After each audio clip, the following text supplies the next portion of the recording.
Welcome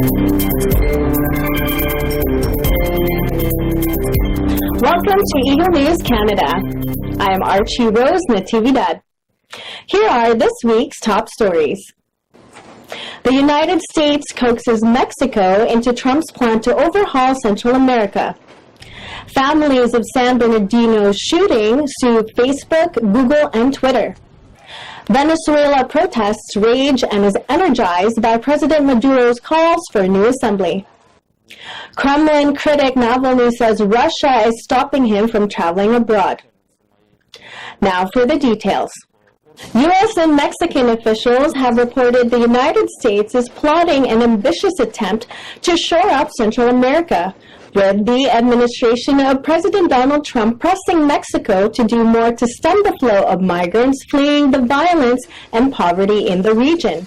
The U.S. vision is being shaped by Department of Homeland Security Secretary John Kelly, who knows Central America very well from his time as chief of the U.S. Southern Command when he helped the administration of former President Barack Obama design his Alliance for Prosperity. That $750 million initiative sought to curtail migration from Guatemala, Honduras, and El Salvador through development projects as well as law and order funding to crack down on the region's dominant gangs. The reshaped alliance stands in contrast to some of the isolationist views jostling for power in the White House. Still, it is consistent with Trump's foreign policy efforts to pressure China to do more to tackle the North Korea nuclear threat and to persuade European allies to pick up more of the tab for NATO. The plan also puts Mexico in a delicate spot. President Enrique Peña Nieto has repeatedly expressed his desire to preserve the North American Free Trade Agreement, or NAFTA, which has become a pillar of Mexico's economy. But he must avoid the appearance of capitulating to Trump, who has enraged the Mexican public with his threats to withdraw from NAFTA and force Mexico to pay for his proposed border wall. According to a draft U.S. schedule, the new look alliance will be firmed up in Miami next month, when U.S., Mexican, and Central American officials will meet to negotiate various issues, including Mexico's role. But in Central America's deadliest country, Honduras, local charity Casa Alianza is doubtful that the plan will stop immigration given higher U.S. wages and better security abroad. Residents of Honduras have welcomed Trump's plan. The Alliance for Prosperity was cooked up by the Obama administration after a 2014 surge of child migrants from Central America. Officials say a fall in the Honduran murder rate to 59 killings per 100,000 people last year from 90.4 in 2012 as evidence the policy approach is starting to yield results. Still, Central America remains one of the most violent regions on Earth. Family members of 3 victims of the December 2015 shooting rampage in San Bernardino, California, have sued Facebook, Google, and Twitter, claiming that the tech giants permitted the Islamic State to flourish on social media. Lynn Espiritu with more. The plaintiffs assert that by allowing Islamic State militants to spread propaganda freely on social media, the 3 companies provided material support to the group and enabled attacks such as the one in San Bernardino. A spokeswoman for Twitter declined to comment on the lawsuit. Representatives for Facebook and Google could not immediately be reached on Thursday afternoon. Sid Rizwan Farouk and his wife Tashfin Malik opened fire on a holiday gathering of Farouk's co-workers at a government building in San Bernardino on December 2, 2015, killing 14 people and wounding 22 others. Farouk, the 28-year-old U.S.-born son of Pakistani immigrants, and Malik, 29, a Pakistani native, died in a shootout with police 4 hours after the massacre. Authorities have said the couple was inspired by Islamist militants. At the time, the assault ranked as the deadliest attack by Islamist extremists on U.S. soil since the September 11, 2001 terror attacks. In June 2016, an American-born gunman pledging allegiance to the leader of Islamic State, shot 49 people to death at the Pulse nightclub in Orlando, Florida, before he was killed by police. In December 2016, the families of 3 men killed at the nightclub sued Twitter, Google, and Facebook in federal court on allegations similar to those in the most recent lawsuit. U.S. federal law gives internet companies broad immunity from liability for content posted by their users. A number of lawsuits have been filed in recent years seeking to hold social media companies responsible for terror attacks, but none has advanced beyond the preliminary phases. Reporting for Eagle News, I am Lynn Espiritu, and I am 1 with 25. Thank you, Lynn. Clashes continued between Venezuelan police and anti-government protesters as President Nicolas Maduro's call to rewrite the constitution energized the month-long protest movement, with the death toll having reached 36. Demonstrators are seeking early elections to remove Maduro and bring an end to a devastating recession that has food and medicine running short. The government says the opposition wants a coup, and many demonstrators are simply vandals. During a meeting with election officials, Maduro said a vote for a new constituent assembly would take place in the coming weeks. At least half of the members would be chosen by grassroots groups, including workers, indigenous peoples, and farmers, and the rest in a vote, Maduro has said, although details remain fuzzy. Constitutional law analyst lawyer Bianca Marmol said there is a concern that a new constituent assembly would not be fully representative of the Venezuelan people. She added that there are expectations the government will turn to beneficiaries of traditional government-sponsored social programs, such as the Bolivarian missions and food rationing committees for support. Marmol said the concerned groups are researching ways to ensure fair representation by gathering a certain number of signatures. No firm plans have been set yet. Meanwhile, second in command in the ruling Chavista movement, legislator Diosdado Cabello said at a government rally that the party's progress would not be detained by Washington. Earlier this week, an influential group of Republican and Democratic U.S. senators introduced sweeping legislation to address the crisis in Venezuela, including sanctioning individuals responsible for undermining democracy or involved in corruption. Over 1,700 people have been arrested during the month of protests, with 597 of them still jailed since the unrest began in early April, according to the rights group Penal Forum.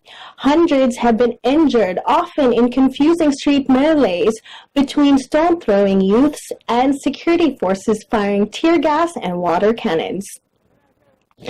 Kremlin critic Alexei Navalny said authorities in Russia were stopping him from going abroad to seek urgent medical treatment after an attack left him mostly blind in one eye. Navalny, who had his damaged right eye covered with a black patch, spoke during his regular online stream program, which was viewed live by almost 50,000 people. Navalny said the authorities had unexpectedly issued him an international passport of the kind Russians need to travel abroad after refusing to do so for the last 5 years. That has given him the impression he could fly to a foreign clinic to get treatment for a chemical burn that has robbed him of most of his sight in his right eye after an assailant threw green liquid in his face on April 27.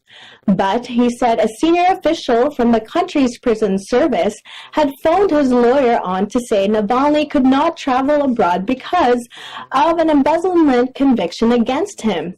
Navalny said the conviction, which came with a 5-year suspended prison sentence, was politically motivated and aimed at sabotaging his plans to run for president in March next year. Coming up, a blast that hit Toronto's financial district may be due to a transformer explosion. Canada exports hit record high in March as trade deficit narrows. Canada recalls a very strong 77% alcohol gin. Canada's seniors outnumber children for the first time. Canada says the Atlantic walrus and the eastern migratory caribou face extinction risk in the Arctic. Eagle News Canada will return shortly. Welcome back. You are watching Eagle News Canada. I am Archie Rose Natividad. An explosion rocked Toronto's financial district on Monday afternoon. Kent Soterio with the story. The explosion in Toronto's financial district prompted the police to close off a section of the downtown area as heavy smoke billowed out of sewer grates. Toronto's fire chief told CBC's French-language channel that the blast may have been caused by a power transformer explosion. Heavy smoke was pouring out of sewer grates at the corner of King and Bay Street in the heart of the city's financial core, according to a Reuters witness. A Toronto police spokeswoman said that there were no injuries reported and police and fire trucks were on the scene. The blast occurred at evening rush hour and trains were bypassing King Street subway due to the investigation while street cars were being diverted from the area. Reporting for Eagle News, I am Kent Soterio and I am one with 25. Canadian authorities recalled gin distributed by Bermuda-based Bacardi after inspectors found the alcohol content was nearly twice the level advertised on the bottle. It is the second time in recent months that a liquor recall was ordered because of a too high alcohol content. In March, hundreds of bottles of Georgia Bay vodka with a whopping 81% alcohol level were removed from store shelves.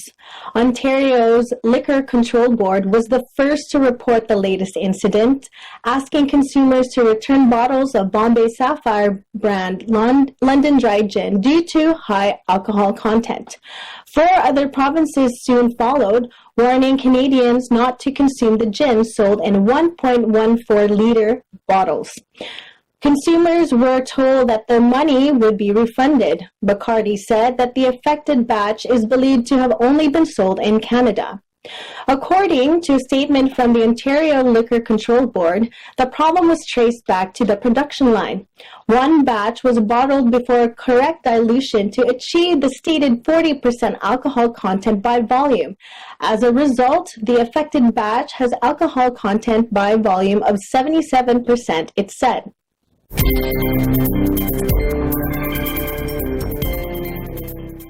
Canada's trade deficit with the world narrowed in March to $135 Canadian million as exports led by energy and consumer goods hit a record high.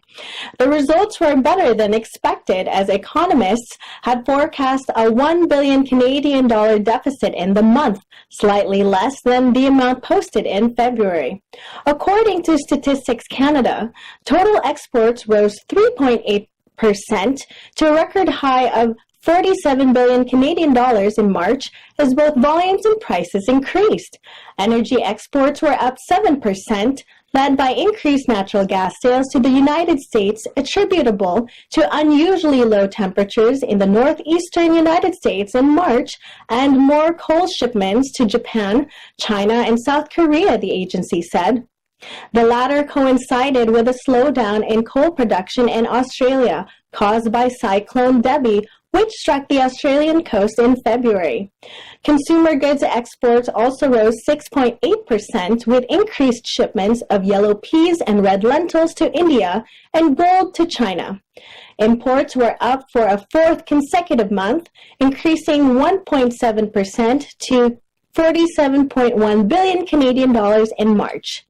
Statistics Canada noted higher imports of unwrought gold from Japan and the highest level of imports of industrial machinery, equipment, and parts since September 2016. Imports of motor vehicles and parts also reached a record high in March, in part due to strong Canadian demand for trucks that is expected to have continued in April.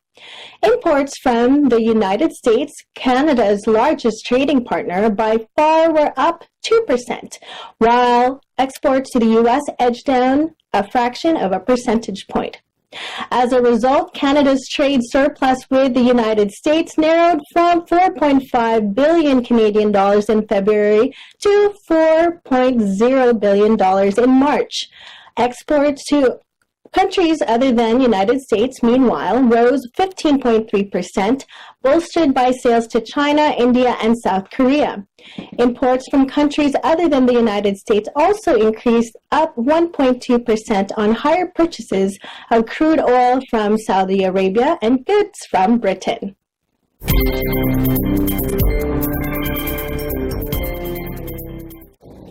According to census data released Wednesday, Canada counted for the first time more seniors than children due to longer life expectancies and persistently low fertility rates. The number of seniors jumped 20% in the last 5 years, while the number of children rose by only 4.1%, according to Statistics Canada, a demographic trend that a number of developed countries are facing. It said the increase in the number of elderly Canadians during the period was the largest observed since 1871, a clear sign that Canada's population is aging at a faster pace. Seniors accounted for the 16.9% of Canada's 35 million people, while the share of children was 16.6%. The 2016 census enumerated 23.4 million people aged 15 to 64, or 66.5% of the total population, down from 68.5% in 2011. Centenarians were the fastest growing group, up 41.3% from 2011 to 2016 to 8,230. Despite the recent spike in seniors, Canada continues to have the lowest proportion of seniors of any other G7 country except the United States. If the current trend continues, however, the proportion of seniors in Canada could eventually equal the level now seen in Japan, where 1 in 4 is over the age of 65.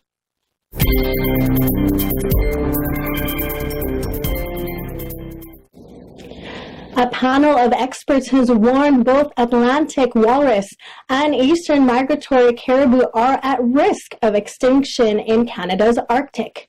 The Committee on the Status of Endangered Wildlife in Canada, which met in Whitehorse, said that the number of Canadian northern wildlife species at risk now stands at 62. Over the past few decades, the areas inhabited by the few thousand high Arctic walruses and the more numerous central and low Arctic population have shrunk and continue to do so. As the climate warms and the sea ice recedes, interaction with industry and tourism is increasing. Experts noted that the walrus is both unique and especially sensitive to environmental changes.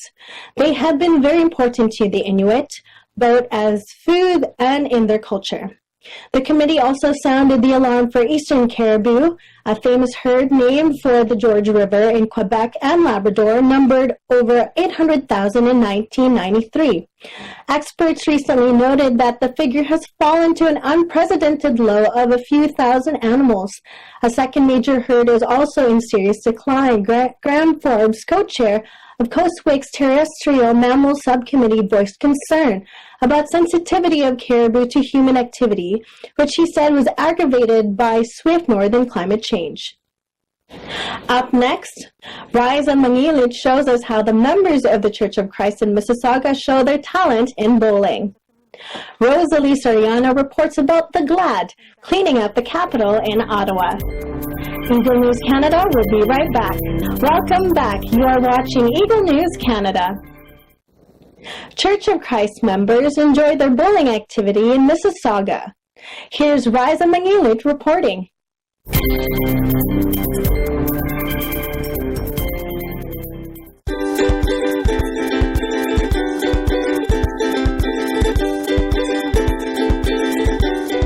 Church of Christ members in Toronto, through its Christian family organizations, create family-friendly activities for all ages. Sports activities like bowling help promote sportsmanship, build teamwork, and encourage brotherly love. Be they young or young at heart, bowling has its effects on everyone. We have our bowling in Planet Ball for the local of Toronto. We got this award because the team that we have a teamwork. That's why we achieved this award. In this day and time, having fun with family and friends makes weekends something to look forward to. For Eagle News, reporting from Mississauga, Ontario, Canada, I am Riza Mangilit and I am one with 25.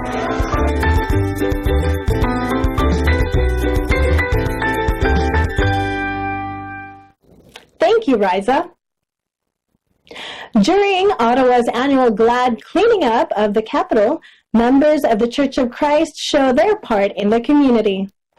Here's Rosalie Soriano with more.